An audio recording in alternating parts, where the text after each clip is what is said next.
Cashflow Diary Podcast, episode 43. Congratulations, you showed up. Give yourself a high five in celebration of your success. Welcome to the Cashflow Diary, where new and experienced investors come to take confident action towards their goals.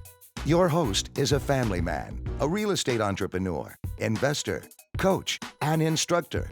As a master facilitator of Robert Kiyosaki's Cashflow 101 game, he's inspired many to begin their journey into creating cash flow for themselves and their family. And now, here he is to offer you the tools required to earn the income desired. Your cash flow coach, Jay Massey. Welcome. If you did not get the previous episode, make sure you do, because this is part 2 of what I think is an incredible episode with Mr. Eric Kaufmann. We will get straight to it. I've got a couple of announcements because we have been busy here in the new year. As many of you already know, learninvestingnow.com, we've been telling you about that, our mastermind group. Yes, that's the word I was looking for. Anyway, mastermind group. We're about to do another one. This time it is all on raising private capital. As you guys know, I do these groups continuously, but I only do one subject at a time. And usually that subject only happens once a year. So this is the time of year right now. If you want to learn how to raise private capital, that's exactly what we're going to be doing. I'm going to be with you live for 12 consecutive weeks. Make sure you go over to learninvestingnow.com. Now, also understand you're going to get about 4.5 hours of completely free videos that I've already created by being over there. And for those of you that want to be a part of the mastermind group, today is likely the last day you'll be able to get in. Feel free to send us an email if you're getting this after today, which is fine. However, just know that I do my best to keep the group small, no more than 12 people in any one group. It's all delivered electronically, no matter where you are in the world. We are set up to accommodate you. So long as you speak English, come on in. If you want to learn to raise capital, that's what we're going to talk about, whether that be for, a music project, a movie, a business, an iPhone app. I don't really care. Yes, of course, real estate. The process of raising capital has more to do with people than your project, and that's what we're going to be definitely talking about. Also, during this process, you guys have taught me something, and we've listened. You like the idea of having access and more or less me review some of your deals. So I've decided that we're going to do so. In fact, we're going to do so in the same live format that we did a couple of weeks ago. It was a lot of fun for me. And we're going to start it this coming weekend. And you're going to need to be tuned in to CashFlowDiary.tv, CashFlowDiary.tv. I'm going to be there live answering your questions about your deals. So it's a live deal review. So if you have a deal that you're stuck with, you're trying to get it under contract, you're trying to raise private capital, you're trying to figure out what the next step is, you need to send that deal over to dealreview@cashflowdiary.com. Now, clearly, the part of the fun is I'm not going to really review the deal a whole bunch ahead of time. I'm going to kind of do it on the fly because that's going to be fun for me. And there's a lot of you and there's a little me. All right. So understand that our current CashFlowDiary.com members will be given priority. However, we'll do our best to get to every deal that's sent in. That's dealreview@CashFlowDiary.com.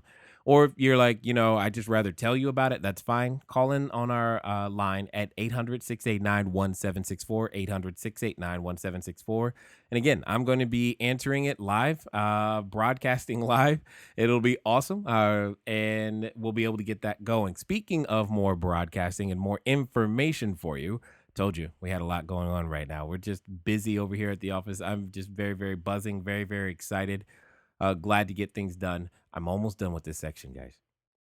But you've got to know now about Cashflow Diary Daily, because we've heard again and responding, and we've got lots of stuff in the archives from either some of my recorded sessions, either when I'm at, speaking in groups or what have you. So Cashflow Diary Daily, it is a new podcast that has been launched, is in iTunes, and is receiving lots of downloads. Feel free if you want more. Now, understand this.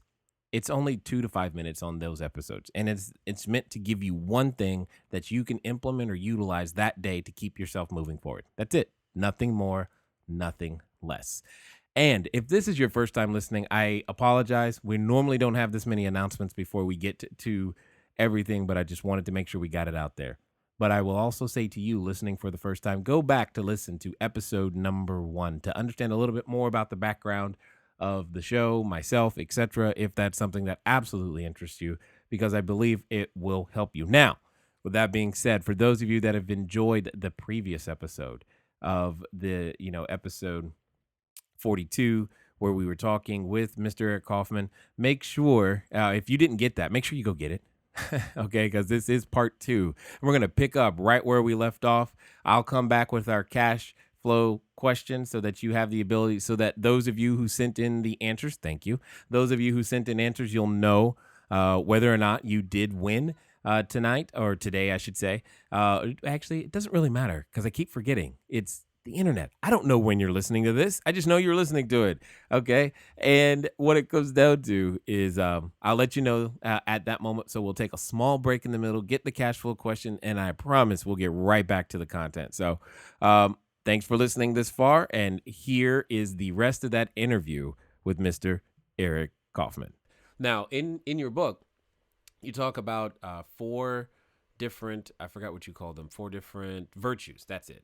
Virtues, yeah. Yeah, and so we've talked a little bit about the focus. We've talked about courage. You mentioned grit. Now, for those of us from the South, when we think grit, we think of a food. So, what are you talking about?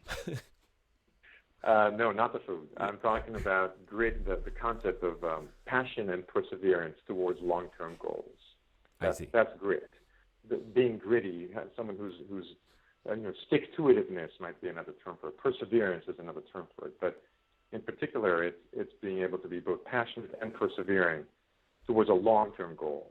Short-term goals are relatively easy to explode and accomplish, but it's the long-term goal. It's the reach that is so far beyond anything I've ever done that we begin to be disheartened or exhausted or burned out, and we want to quit and give up and turn around. That's where grit becomes so critical, that capacity to stay in the game, to stay with it, and to persevere. That's funny. It's funny this comes up at right now for me, because recently, one of the things, many of my listeners already know that I did not complete college, etc. And I'd been searching for a while, like, what is the biggest value out of a 4-year or whatever college degree? One of the things that I really think that is a great value, at least I've recently come to this realization, is exactly that, is that it gives you an opportunity to develop what you call grit. It gives you an opportunity to develop a plan and of an action, and to carry out a long-term goal, because this is not, no matter how hard you try, you're not going to get through it in 3 months. It's something that's going to take time, and you've got to be consistent and do it. And I was like, I think that's probably one of the benefits that, I don't know if, I've never heard that out of a college recruiter's mouth, but I think it's definitely one of the strongest benefits of actually pursuing a degree from a standpoint of, what do I get from going to a particular institution or college, is this notion of long-term goals. I mean, we have so much technology these days between Facebook and Twitter and all this instant messaging. It's a wonder that, we can say the word long-term goal without, coming up on some sort of NSA radar as, doing something wrong. So it's amazing that's what you're talking about here. I find that this concept is definitely needed, And I really love that you said what you said, Jay. I share this with my friends and colleagues. As a recruiter, or as a hiring, when I hire people, I am looking for a college degree. And to your point, what is it about the college degree that's critical to me? The content is less important to me than the completion of the degree, because to your exact point, this is exactly what I focus on, that somebody is 18, 19 years old, was able to find within them the process, the support system, the determination, the perseverance to go through this long 4 or 5 years of attending to a goal, right? Persevering and completing it. To me, that is more valuable than what they learned. Because I went to college, I can't remember 98% of what I learned. And for what it's worth, I was kicked out after a year. I mean, I was disenrolled is what they did because my grades were so bad. So I really had to fight to get back in, Mm-hmm. and to find, my own inner reserves and support system to get it done. But I agree with you wholeheartedly. To me, that's the most critical thing about the college experience is from a recruiting perspective, right, from a hiring perspective, from looking at somebody and saying, look, you are a young person and you were able to dedicate yourself to this difficult task over a long period of time. That is a sign of grit, to your point. That begins a maturation process, a capacity to be dedicated, committed, accountable, scheduled, all those wonderful things that are predictors of success in other areas. It's not the only predictor. This is not about whether going to college is right or wrong. I'm saying, what is it about going to college that is impressive to me? To your point, exactly. Exactly. Grit. And that same determination is necessary to develop a business, is to develop a team, to develop yourself. I mean, I go through this constantly. We all have those moments where you're like, dude, is this worth it? Let me just quit and do something new. You want to jump to the new shiny object. I call it shiny object syndrome because I know I have to consciously resist it. And it's very true for the new investor. For the new investor, they're like, ooh, this deal could pay 5%, but this one pays 6%, and this one does this, and this one does that. And then they just go in 12 different directions. And it's never more true than when you're trying to develop a business for cash flow or a team or yourself into a leader. You got to find a way to stay committed to becoming this leader, to be building that team, to building assets that produce cash flow. I mean, building a single family house to a stable point of producing cash flow, unfortunately, doesn't happen at the click of a button. And it does take what you call grit. And it just doesn't happen overnight. Now it can happen. What I find, and I'm kind of curious as to what you would say. What I find is that I've seen so many people quit just before all of this effort that they've put in has paid off. It's a cruel, repetitive story, isn't it? To go 90%, 95%, and then not to break that final membrane, that final barrier, and go 100%. And the challenge, Jay, is that while we could say it's 90 or 95%, there really aren't any markers along the way. So we don't know if we're 80%, if we're 90%, right, if we're 60%.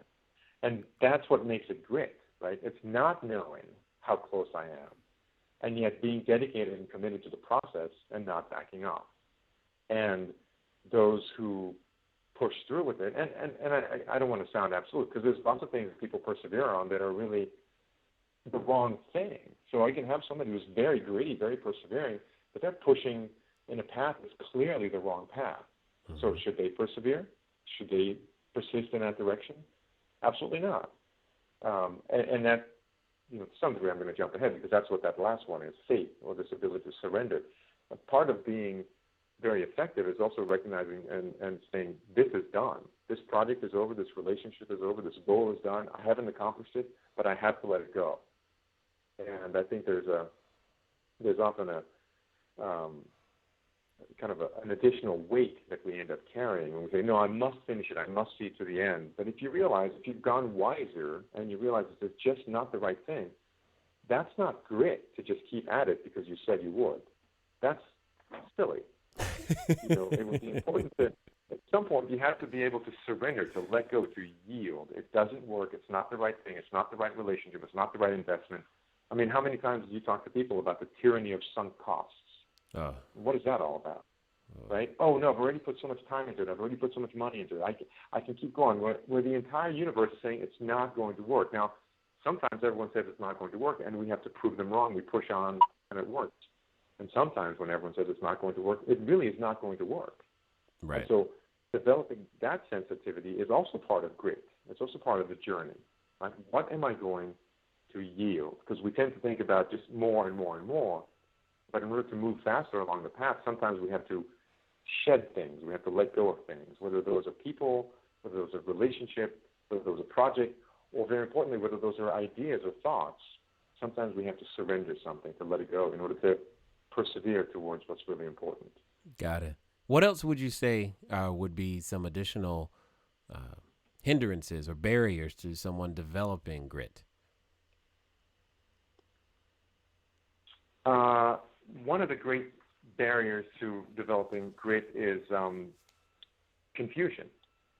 So if I don't know what it is that I'm going after, how could I possibly continue to go after it? So not being clear is a barrier. And so in my sort of model of framework, the first virtue is focus, which answers the question, what am I creating? We've got to get clear about what are we trying to create. The second virtue is courage, which is willing to then take steps away from the familiar and the known to embrace the unknown and to embrace uncertainty. The third one is grit, to persevere, and the fourth one is faith, to yield. But confusion is a great way to get in the way of grit.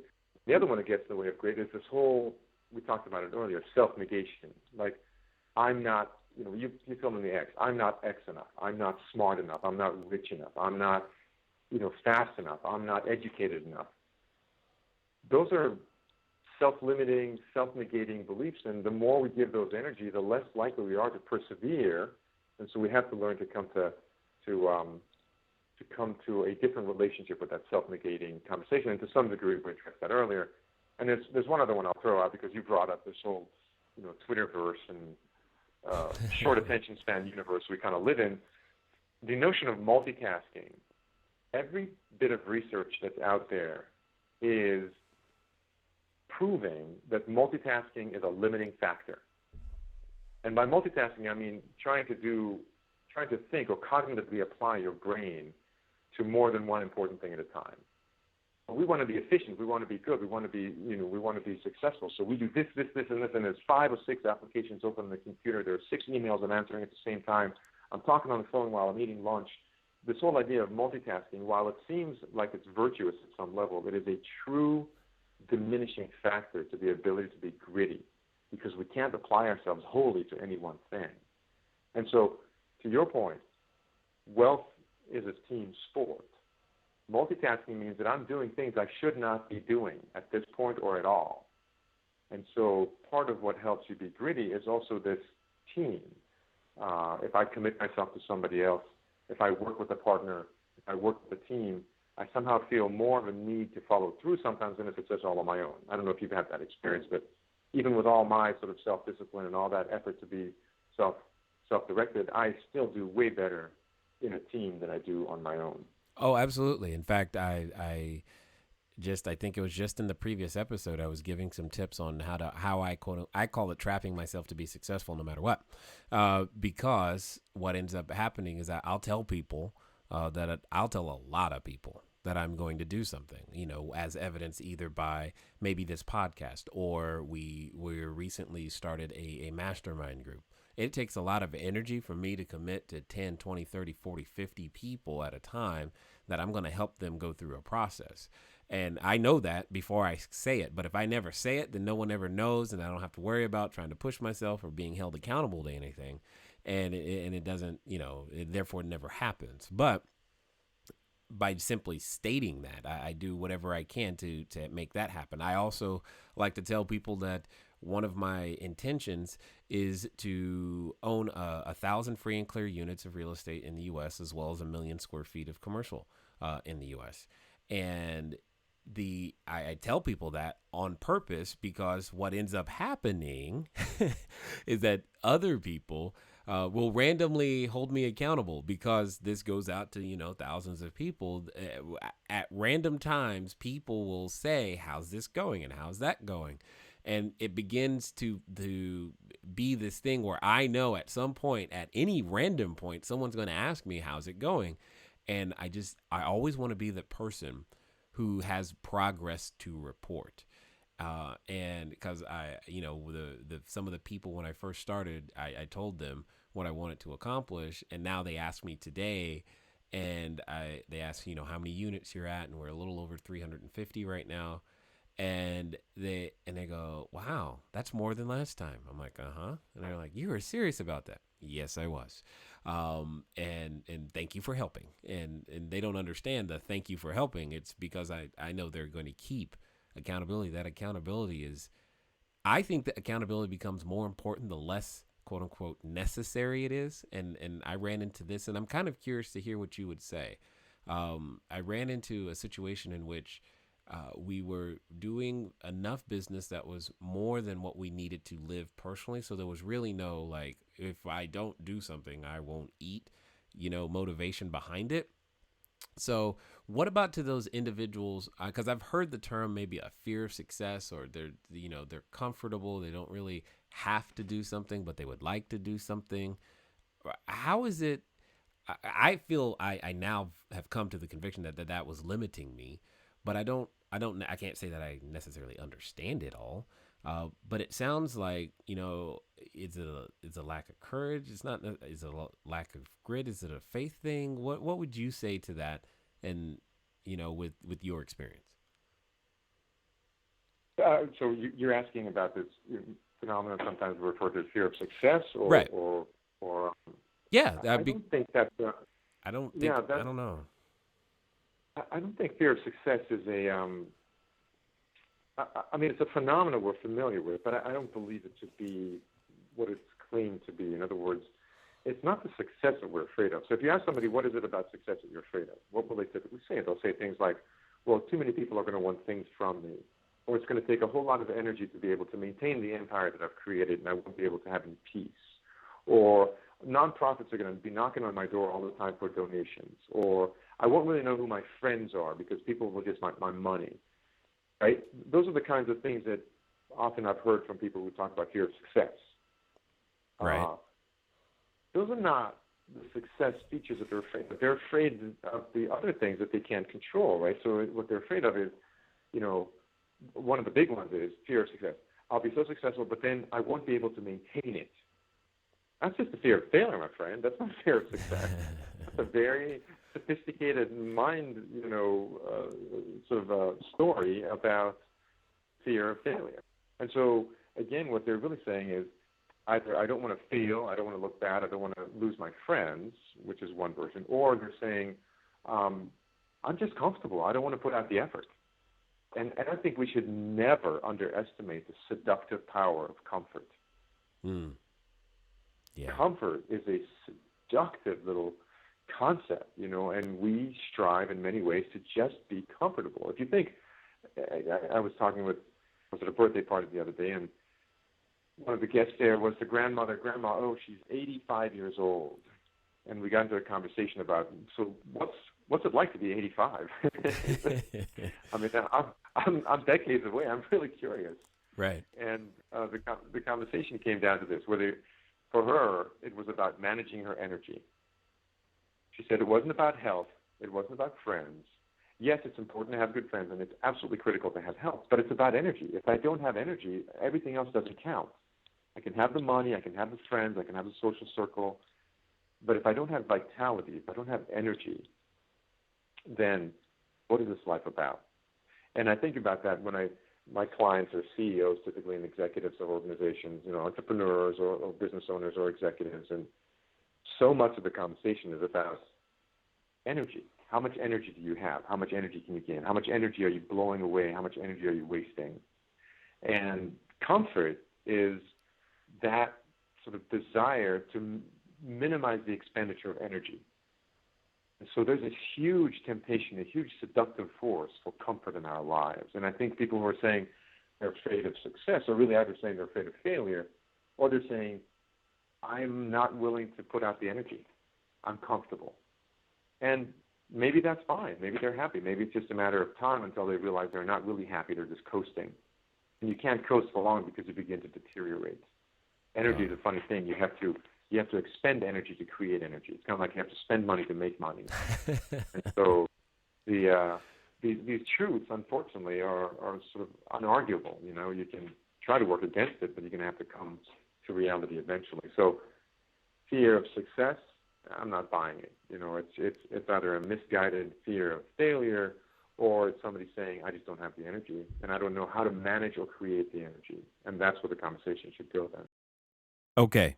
Now, whether you realize this or not, one of the reasons this is the cash flow diary is simply because it's kind of me going through this process, getting to the 1,000 units in the U.S. and the 1,000,000 square feet of commercial space, also in the U.S.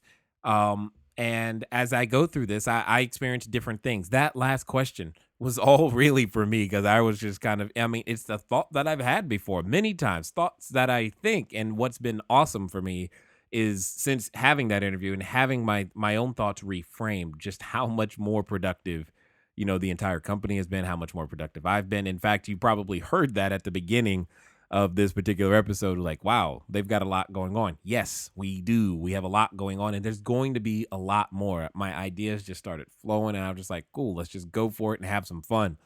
And in this process, you guys get to come along, and we all get to have fun, and hopefully you learn some things too, and more importantly, are able to duplicate a lot of what I'm doing my best to document as we go through this process. So you're going through it with me. Thanks for tuning in. Hopefully you're liking it. We're not done yet. Let's get over to the cash flow question. So last time, you probably are beginning to notice a theme to the questions, and that theme shall continue with this particular next question. But the question from last time was, where is it reported that the Federal Reserve was created? Where is it reported that the Federal Reserve was created? The answer is Jekyll Island. That is the name, or one of the names, if you will, that we were looking for. The answer is Jekyll Island. So this particular week's question, obviously, is going to have a similar theme. So here are the answers. There's one of 4 correct answers on this particular one. Who are purported to be the founders of the Federal Reserve?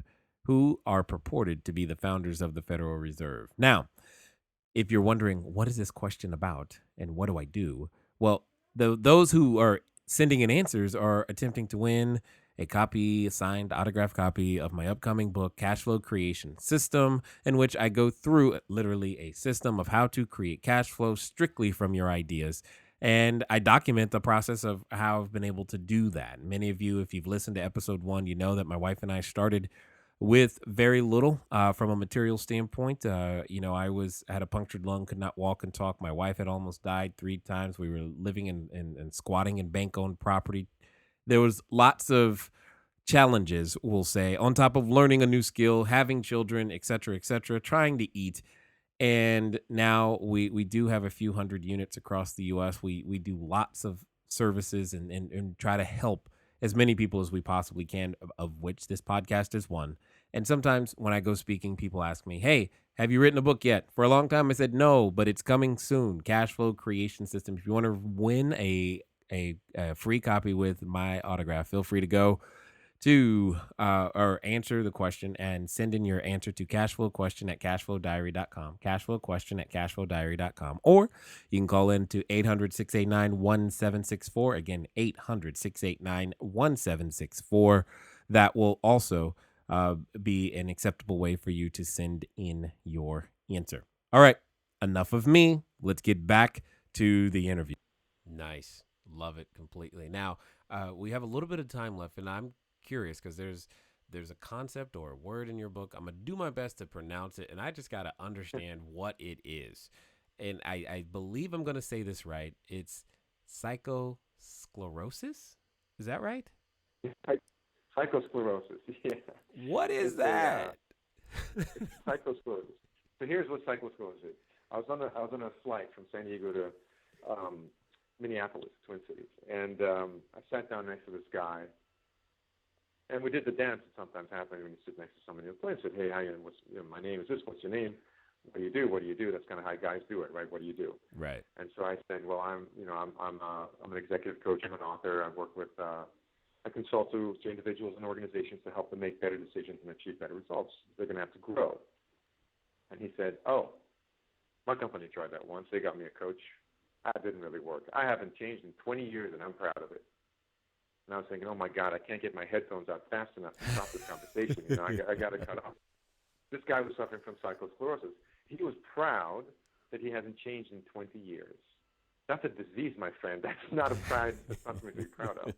So if you think of arteriosclerosis, right? We know what arteriosclerosis is. It's the hardening of the arteries, right? It's when the plaque and the vessels become hard and crusted, and blood flow is very difficult. It actually is the precursor to heart attacks and strokes and serious health issues. So if arteriosclerosis is the hardening of the arteries, which causes disease at the physical level, And psychosclerosis is the calcification, hardening of the mind, which causes death of creativity and evolution. And I get really concerned when I meet people who don't want to grow, don't want to evolve, don't want to challenge themselves. They only want to be comfortable. And so psychosclerosis is it's kind of a made-up term, but it says this is somebody whose mind has calcified, it's hardened, and they can no longer generate new ideas. They can't be creative. They won't grow. And it's the beginning of a spiritual death, if not a physical one. And Wow. it is the antithesis, it's the opposite of what it means to live life as a hero's journey. It's the antithesis of creation. It's the antithesis of contribution. It's a slow spiritual death that may not show it in the body for years and years and years. You know, what's I don't know if this is sad or unfortunate, or I just know there are a number of people that I know right now who are suffering from psychosclerosis, and and for rightly or wrongly, many times they say, I've already gone to college. I don't need to learn anything more. I'm just going to have the same experience. And I don't know what to say to them, how to help them past that point of just being willing to unlearn, relearn, try again, and learn something new, because the world is ever changing. It's not the same. It's not your grandma's, world. It's just not. And therefore it requires us to adapt, especially at the rate at which we can produce content and information and knowledge, and we have access to individuals who have great wisdom to share in theory as well as in practice, and that's amazing to me. But yes, psychosclerosis. I know a few people who could. You don't have now we're going to have to talk about your new drug that's going to come out, and that's going to have a very fluffy commercial with a very long explanation of how it causes heart attacks and failures and all this stuff to the body. But I'm assuming there's no prescription for psychosclerosis yet.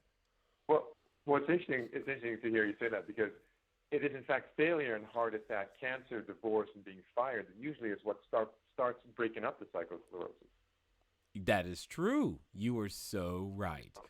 I mean, and so some of us just are unwilling to volunteer for the evolution, for the growth, for the challenge, and we're having to be pushed into it, right? So I remember working with an executive who had been married for 25 years, and in one of our meetings, I came in and said, "Wow, Sean, you look really, disheartened. What happened?" He said, "My wife just walked out on me after 25 years." And I said, "Oh, that's awful. I mean, imagine being married 25 years and relationship breaks up. I mean, there might be very good reasons for it." But I asked him, "So was this a surprise to you?" And he said, "Completely took me by surprise." And I thought, which is probably why she walked out on you, my friend, because you haven't paid attention to her in probably decades. And you don't even know that your relationship is in trouble. You're stuck. There was a psychosclerosis element. There's a frozen state to their relationship. And it took her walking out on him to sort of snap him out of that calcified thinking and have him start looking at the world with fresh eyes. First, it were very hurt eyes. It was pain. It was agony. It was torture to him. But it also was a wake-up call. And so I think that it takes more courage to perpetuate the wake-up call for ourselves, to choose to do something differently, than it does to allow the world to sort of beat us up and force us out of our frozen state. Totally. But again, that's where good teachers, good mentors, good allies, that's where it goes a long way. And who we surround ourselves with is going to determine who we are. I heard somebody said, and I forget who it was, I'd love to attribute it to them, that we're the sum total of the 5 closest people that we hang around with. Right. So, choosing who we're with. Are we with people who are really doing everything in their power to just maintain their low level of energy? Or are we with people who are choosing to embrace this unique experience called living? Because as far as I can tell, I've never been who I am, and I will never again be this person. So I have this one chance to discover what it means to be Eric Kaufmann in my full experience. Indeed. If you've enjoyed what our guest has had to share with you today, because I if you can't tell, I am loving it a lot. You probably want to go pick up his book. You can get it from his website at Sagatica.com. That's Sagatica.com. Sagatica.com. CashFlowDiary.com. Go there, get his book, Leadership as a Hero's Journey, currently available. He will even autograph it for you, so you got to give him your name. All right. And he'll get it out to you. But you definitely want to take the time to take that next step, because don't suffer from psychosclerosis. And don't, I think I'm going to use that term now over and over again, because that is definitely a condition that I have seen out in the marketplace. And you're presenting some of the cures, and one of the thing is it's hear him. Don't wait for something bad to happen before you're snapped out of it. I mean, many of you know the story. My wife and I, we had to experience a lot of negative things in order to break the cycle of go to school, get good grades, get a job. That type of thinking didn't serve us. It may serve you, and it may serve you well right now.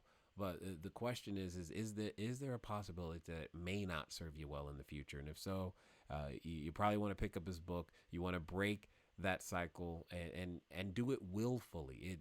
A friend of mine recently said, it is better to be willfully shed as opposed to be broken open. And it's a choice that you and I get to absolutely make. So Eric, is there anything else that you would like to share with anyone regarding, your book or Sagatica, or how, that person who's listening, they're like, it's a new year. I want to make more money. I want my company to do better.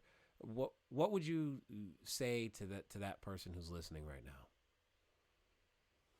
I would say I applaud their desire. I would passionately hope that they get my book. I put a lot of heart and soul and time and effort into putting thoughts into paper that would help catalyze people onto their own journey. So by all means, I would love folks to buy the book and ask me questions.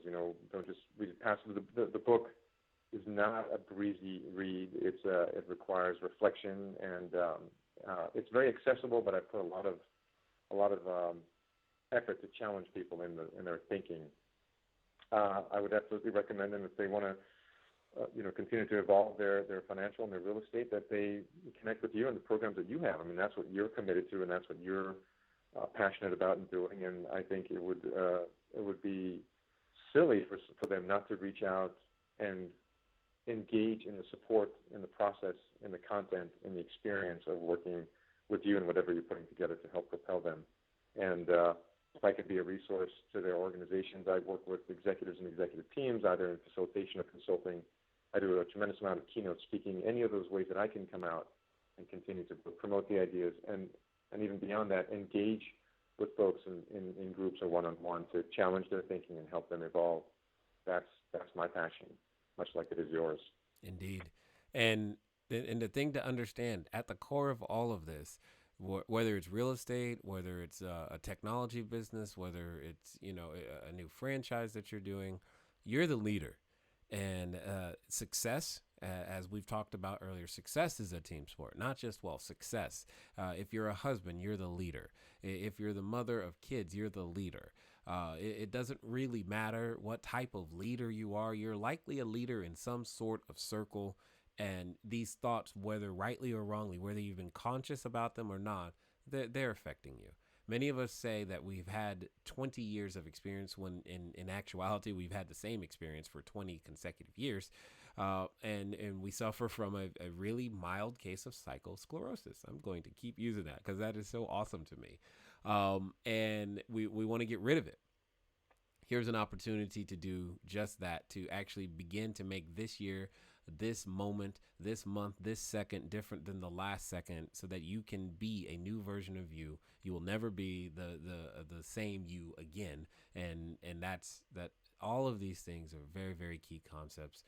Sir, I definitely appreciate you taking the time to share with our audience, and I definitely appreciate you being here today to share with us your wisdom, your insight, and your expertise. Thank you very, very much.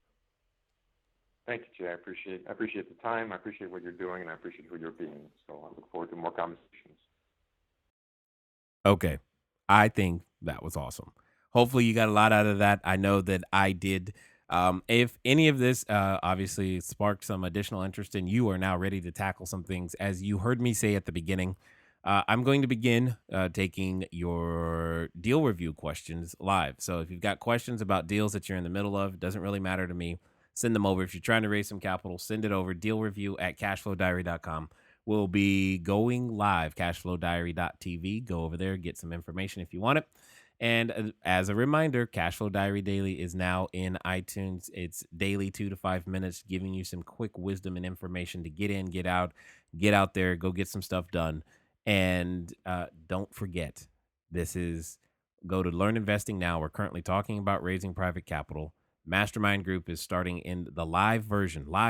Me, I am there with you for 12 consecutive weeks, helping you to go through the process of raising private capital.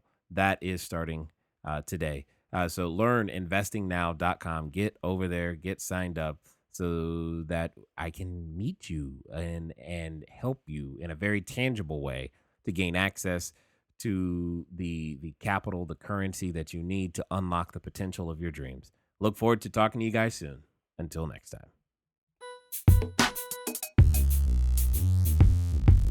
Thank you for investing your time with Jay Massey and the Cash Flow Diary. When you have a moment, please visit iTunes and leave a positive comment about the show. And go now to our website, CashFlowDiary.com, to take advantage of our free business building course, Cash Flow Foundation. Gain the knowledge, understanding, and skill that will teach you how to never need a job again. Until next time.